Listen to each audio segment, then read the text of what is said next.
Tonight, President Trump will travel to Capitol Hill for his second official State of the Union address. The speech fulfills the constitutional requirement that the president, from time to time, give to the Congress information of the State of the Union.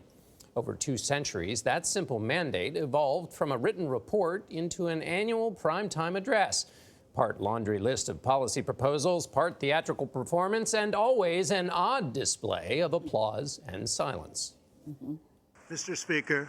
Madam Speaker. Mr. Speaker. Mr. Speaker. Mr. Speaker. For decades, those words have marked the beginning of presidential speeches with a recurring theme. I am pleased to report the state of our union is stronger than a year ago. George Washington delivered the first annual address in 1790, referring to the gentlemen of the Senate and House, because that's all there were, gentlemen.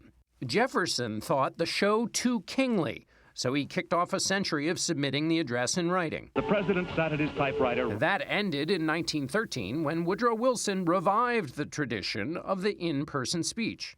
And more than 2 decades later, Franklin Delano Roosevelt helped solidify the name. The chief executive visits the Congress to speak on the State of the Union. In 1965, mired in the Vietnam War, Lyndon Johnson moved the speech to prime time to try to persuade a larger audience. We are strong, and we have proven our resolve. And during the 1982 address, Ronald Reagan added the latest innovation by highlighting his presidential guests. We saw the heroism of one of our young government employees, Lenny Skutnik. Occasionally, the evening produces an enduring line. An axis of evil.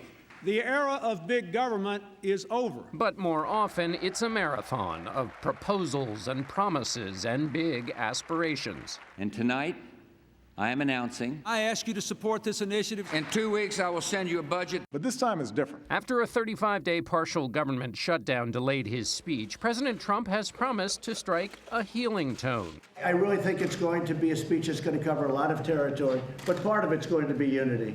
But he hasn't sounded very unifying lately. You have people dying all over the country because of people like Nancy Pelosi. She's doing a terrible disservice to our country. It's more than likely that the country's divisions could again be on display.